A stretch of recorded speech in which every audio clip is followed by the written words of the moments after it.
Selamat pagi teman-teman, selamat datang di kebaktian online Remaja GKI Gani Indah. Apa kabarnya teman-teman?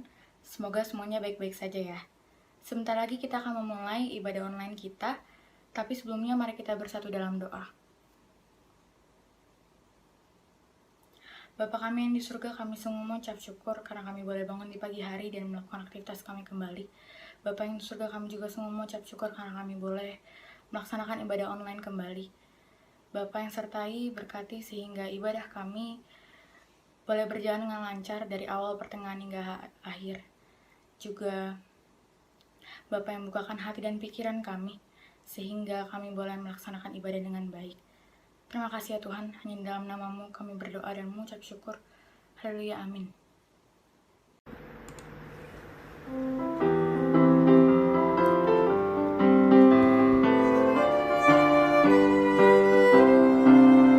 Hari Minggu, hari yang mulia, itu hari Tuhanku. Ia bawa rasa bahagia masuk dalam hatiku.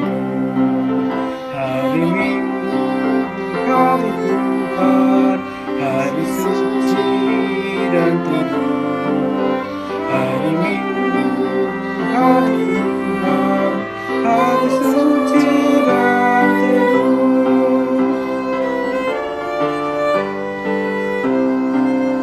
Hari Minggu, hari istirahat bagi badan yang letih. Firman Tuhan membawa hikmat untuk hati yang sedih. Hari Minggu, hari Tuhan, hari suci dan teduh. Hari Minggu, hari Tuhan, hari suci dan teduh. Teman-teman, sekarang kita akan memanjatkan doa pengakuan dosa. Teman-teman diajak untuk berdoa secara pribadi terlebih dahulu, mengakui segala dosa dan kesalahan teman-teman, dan nanti saya akan tutup dengan doa. Mari kita berdoa.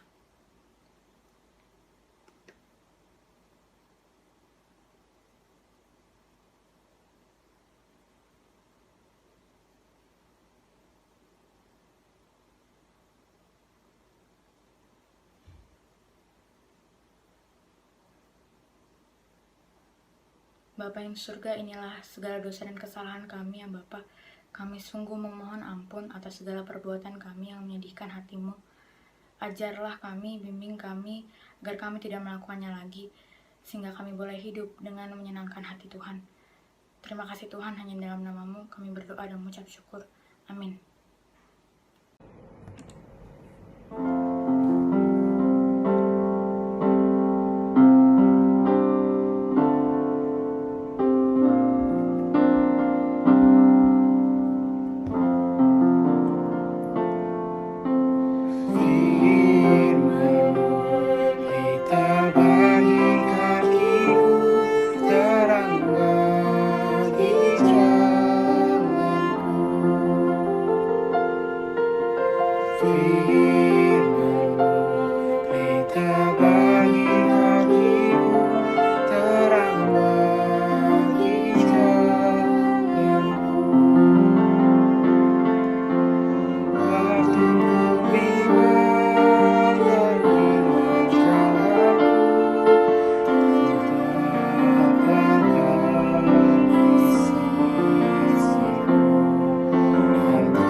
Mari kita berdoa.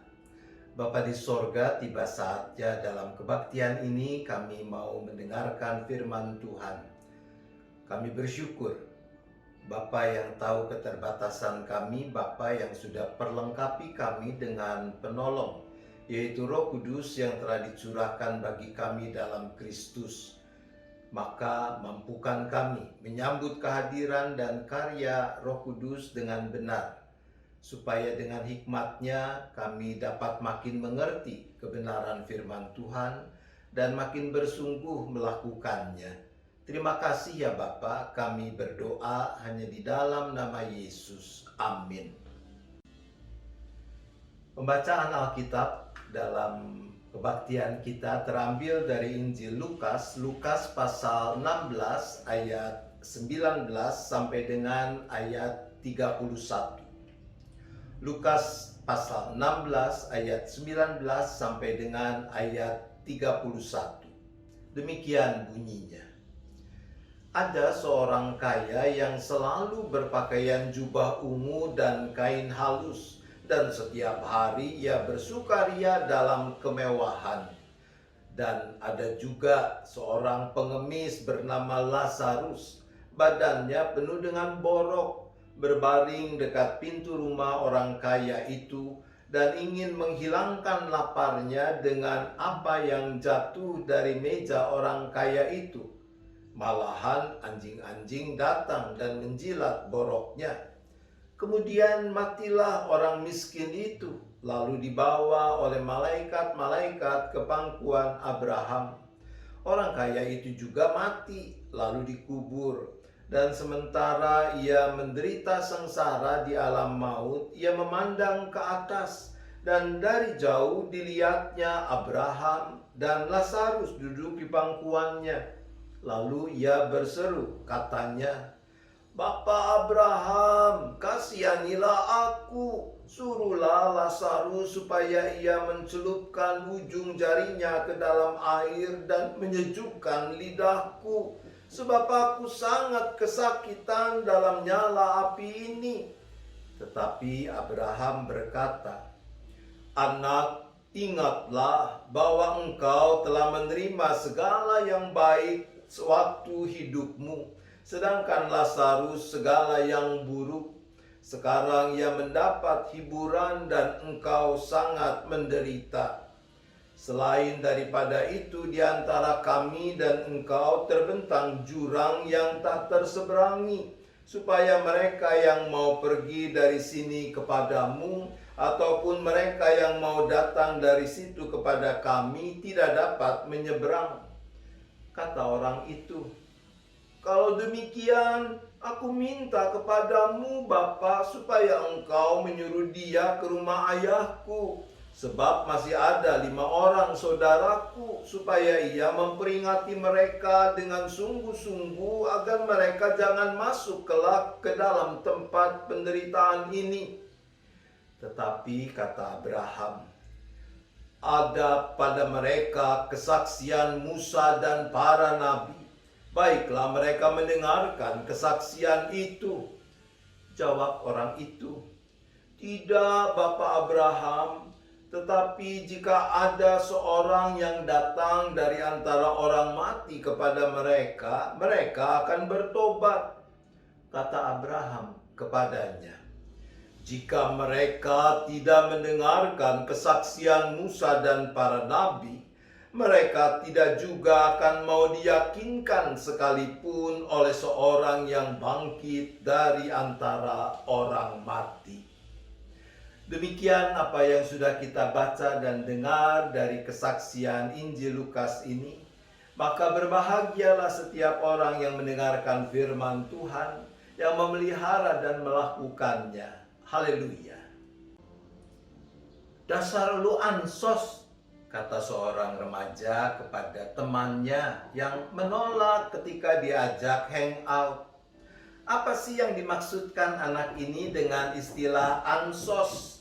Ansos adalah akronim modern yang dipopulerkan oleh kalangan muda Indonesia yang berasal dari kepanjangan antisosial, Istilah ini sering dipakai untuk menunjuk pada orang-orang yang dianggap penyendiri, tidak punya teman, dan nggak gaul.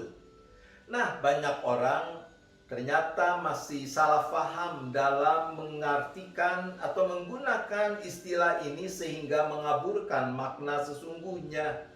Pergeseran makna akibat pengaruh budaya modern ini menjadikan ansos, antisosial, dinilai terlalu umum dan acap kali disamakan dengan asosial. Padahal kedua istilah itu maknanya berbeda. Asosial, seperti yang menjadi tema kita hari ini, adalah disfungsi kepribadian yang ditandai dengan sikap menarik diri, menghindar secara sukarela terhadap interaksi sosial apapun.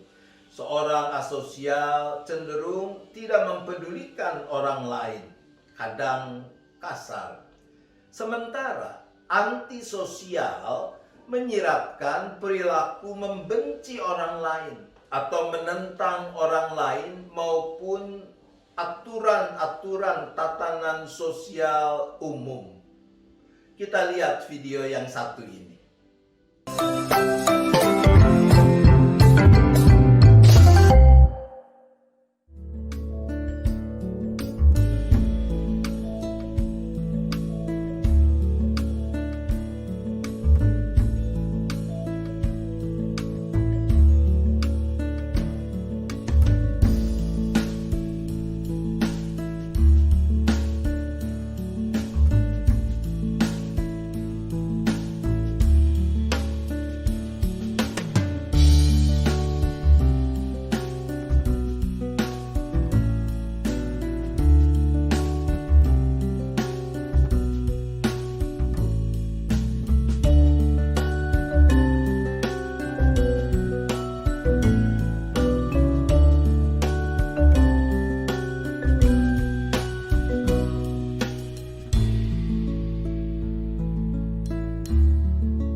Enggak.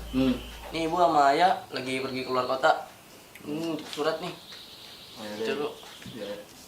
Ya ini ada makanan, makan deh, makan. Ntar telat lagi sekolahnya. Ya.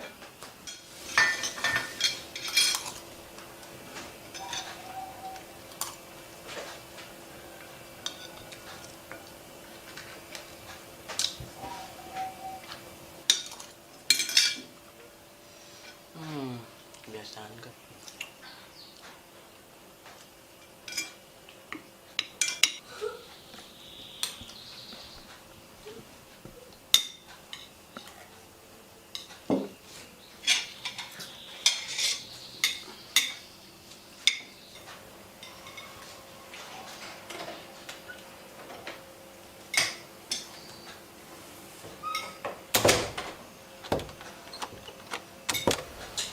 Wah enggak?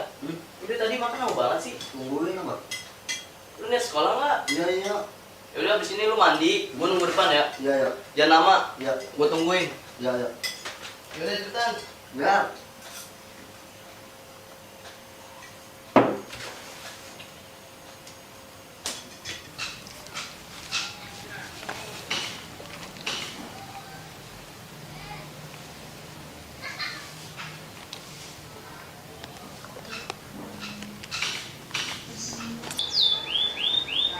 Enggar, cepetan. Udah jam berapa nih?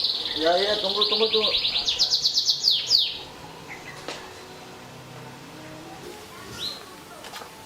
Woi, lewat sini. Apa? Lu kebanyakan main HP sih.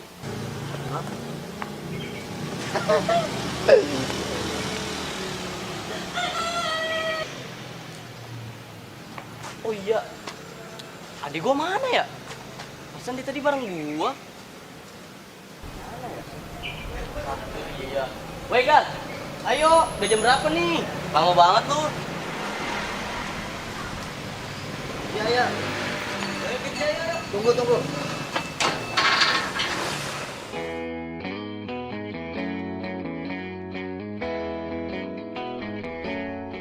Di mukanya Lutfi nih, ada pelanginya. Ikutan ah. Emang lo ngerti pelangi apaan? Enggak. Ya ampun, sepatunya yang warna pink lucu banget. Ih, ini cowoknya ganteng banget. Ah, gue aja daripada gue dihantuin.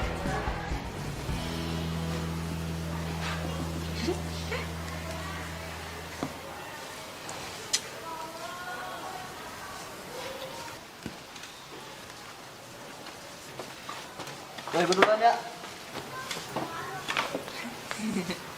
Ganteng.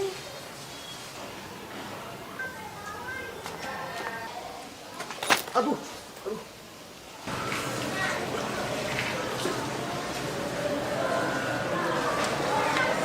Woi, tolongin gua dong. Aduh, sakit banget. Aduh. Lah, itu kan adik gua ya? Lu kenapa enggak? Aduh, nggak tahu kan kali ini sakit banget. Awas, hati-hati, pelan-pelan. Oh, kayak gini sih lu. Aduh, tahu. Awas, hati-hati. Enggak apa-apa. Aduh, awas, hati-hati. Oh, dulu, situ aja.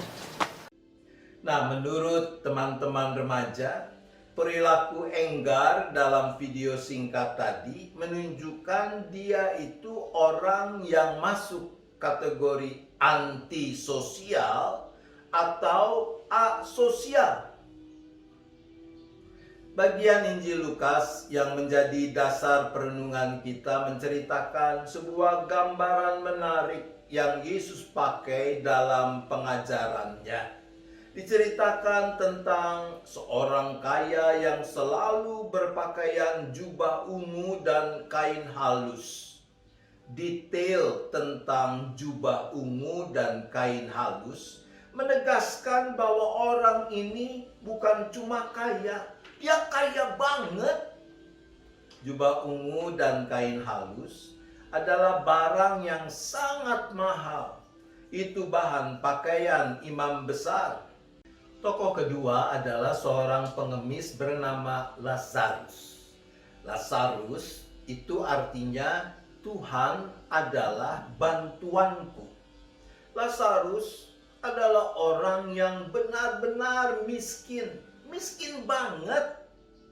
Boro-boro untuk membeli makanan, untuk mengobati borok di badannya pun dia tidak sanggup. Orang kaya yang tidak disebutkan namanya itu digambarkan bahwa setiap hari ia bersukaria dalam kemewahan. Sungguh kontras, bertolak belakang dengan Lazarus. Ayat 21 mengatakan bagaimana Lazarus ingin menghilangkan laparnya dengan apa yang jatuh dari meja orang kaya itu. Apa artinya? Bukankah kalau disebutkan bahwa Lazarus menunggu apa yang jatuh dari meja orang kaya itu, artinya orang kaya itu sama sekali tidak peduli pada Lazarus. Kalau orang kaya itu peduli, maka pasti ia akan memberikan sebagian dari makanan yang berlimpah dalam pesta sukaria yang tiap hari ia lakukan. Tapi tidak demikian. Orang kaya itu tidak peduli kepada Lazarus, sehingga dikatakan bahwa Lazarus harus menunggu remah-remah sisa makanan yang jatuh dari meja orang kaya itu. Anak-anakku, sahabat-sahabat remaja, ketidakpedulian yang merupakan ciri sikap asosial dalam diri orang kaya ini sebenarnya juga sudah terlihat ketika Injil mengatakan bahwa Lazarus yang penuh borok itu berbaring dekat pintu rumah orang kaya itu. Pasti hal tersebut bukan baru kali itu dilakukan Lazarus. Coba kita bayangkan, di depan rumah kita berhari-hari ada pengemis dengan borok-borok di sekujur tubuhnya. Dan kita adalah orang kaya yang punya kemampuan lebih dari cukup untuk mengobati pengemis itu. Apa yang akan kita lakukan? Mungkin dalam hati sebagian teman remaja ada yang mengatakan, ya panggil satpam lah untuk mengusir pengemis itu.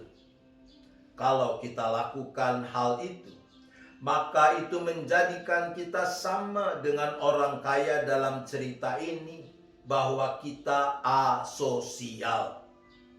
Orang kaya dalam cerita kita memilih untuk membiarkan Lazarus dengan borok-borok yang pasti tidak berbau sedap, menjijikan itu, berhari-hari terbaling di dekat pintu rumahnya. Luar biasa ketidakpeduliannya. Injil lalu menceritakan bagaimana Lazarus mati dan orang kaya itu juga menyusul mati. Lazarus masuk sorga di bawah malaikat-malaikat kepangkuan Abraham. Sementara orang kaya yang asosial itu masuk neraka. Cerita berlanjut secara dramatis melukiskan bagaimana orang kaya itu memohon belas kasihan Abraham untuk beberapa hal. Yang pertama, supaya Abraham menyuruh Lazarus memberikan setetes air bagi dirinya yang dalam kesakitan di dalam nyala api neraka.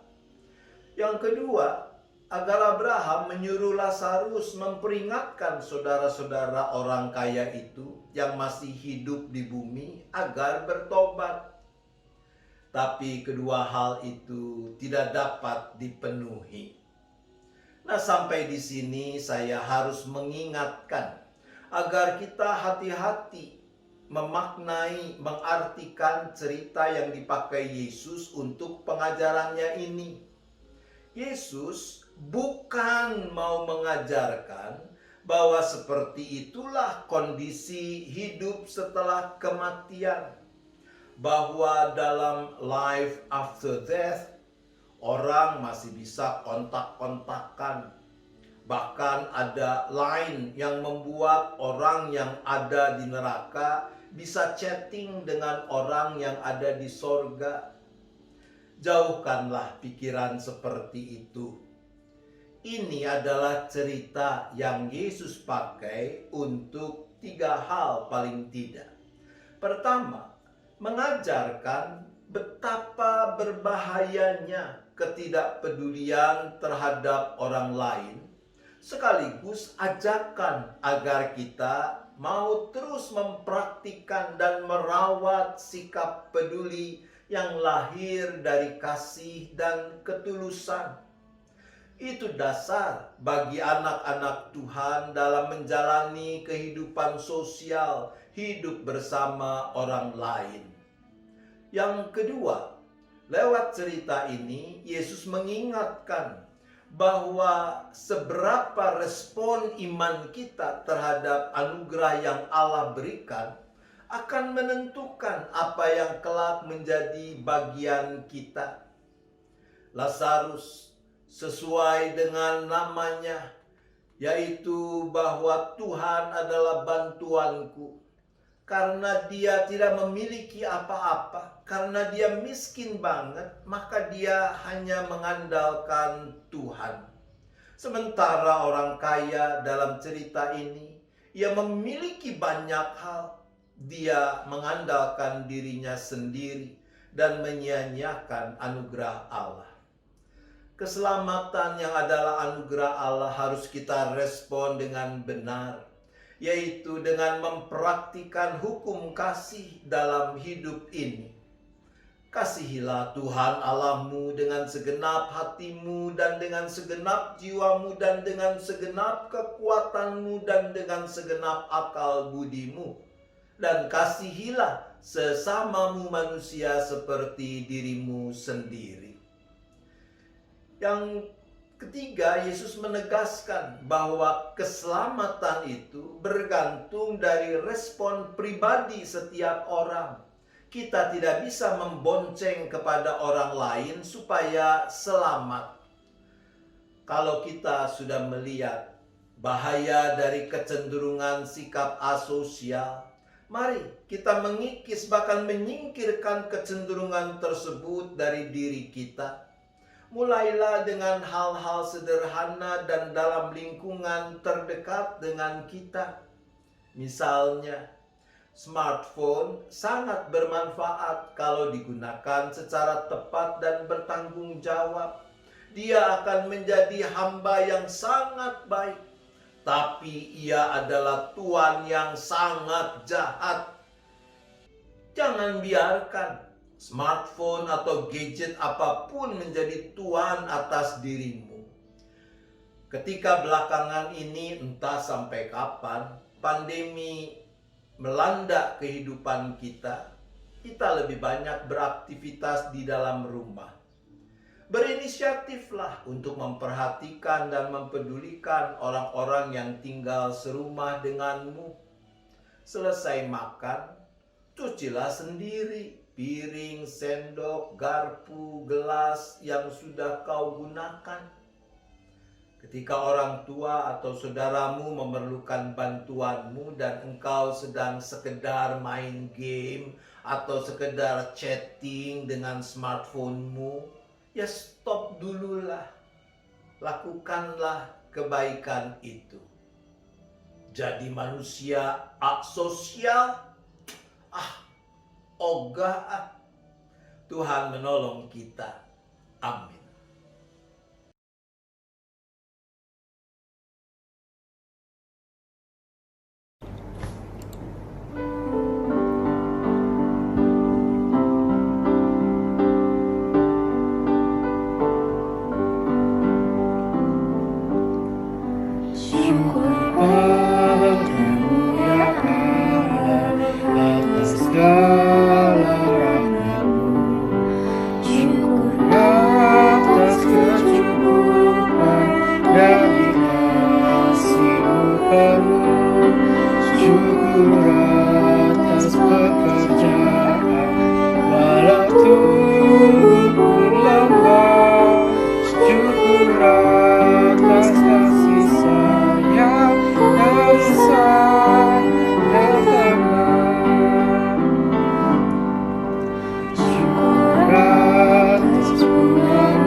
Teman-teman, mari kita bersyafaat. Bapa kami yang di surga, kami sungguh mengucap syukur atas penyertaan-Mu dalam ibadah kami pada pagi hari ini. Kami boleh memuji nama-Mu, boleh mendengarkan firman-Mu. Semoga firman yang sudah kami dengar pada pagi hari ini boleh kami lakukan dalam kehidupan sehari-hari, sehingga kami boleh hidup sesuai dengan kehendak-Mu. Juga Bapa, kami ingin berdoa untuk bangsa dan negara kami. Bapa yang kuatkan, teguhkan kami agar kami boleh tetap bersatu dalam melewati pandemi COVID-19 ini. Juga kami berdoa untuk para pemerintah kami, Bapa yang beri hikmat dan kebijaksanaan, sehingga mereka boleh menemukan solusi yang terbaik dalam menangani pandemi COVID-19 ini. Bapa yang pulihkan bangsa dan negara kami, Semoga pandemi ini boleh cepat berakhir sehingga kami boleh beraktivitas kembali seperti semula. Juga kami ingin berdoa untuk gereja kami, Gereja GKI Gading Indah, Tuhan yang teguhkan sehingga boleh terus menjadi saluran berkat bagi orang-orang di sekitar kami. Juga kami berdoa untuk program-program yang diadakan di gereja kami, Bapak. Khususnya pada komisi kami, komisi remaja, Bapak yang sertai sehingga seluruh program-program itu boleh terlaksana sesuai dengan kehendak-Mu, Bapak. Juga kami ingin berdoa untuk pergumulan setiap kami yang memberatkan hati dan pikiran kami, Bapak. Bapak yang kuatkan kami dalam melaluinya. Juga kami percaya bahwa Bapak tidak akan meninggalkan kami, dan Bapak yang akan memberikan kami jalan untuk keluar dari pergumulan kami. Bapak yang akan memberikan solusi terbaik bagi kami, Bapak. Terima kasih, Bapak. Hanya dalam nama-Mu kami berdoa dan mengucap syukur. Amin. Anak-anakku, Tuhan sudah memberikan anugerah terbesar, keselamatan, pengampunan dosa. Maka kasihilah Tuhan Allahmu, kasihilah sesamamu seperti dirimu sendiri. Arahkan hatimu kepada Tuhan, terimalah berkat-Nya. Tuhan memberkati engkau dan melindungi engkau. Tuhan menyinari engkau dengan wajah-Nya dan memberi engkau kasih karunia. Tuhan menghadapkan wajah-Nya kepadamu dan memberi engkau damai sejahtera. Amin.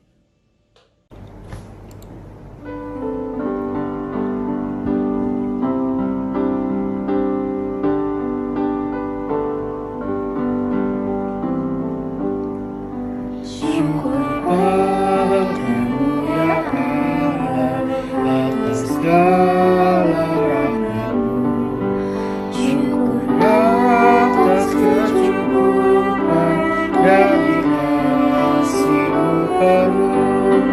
Syukur atas pekerjaan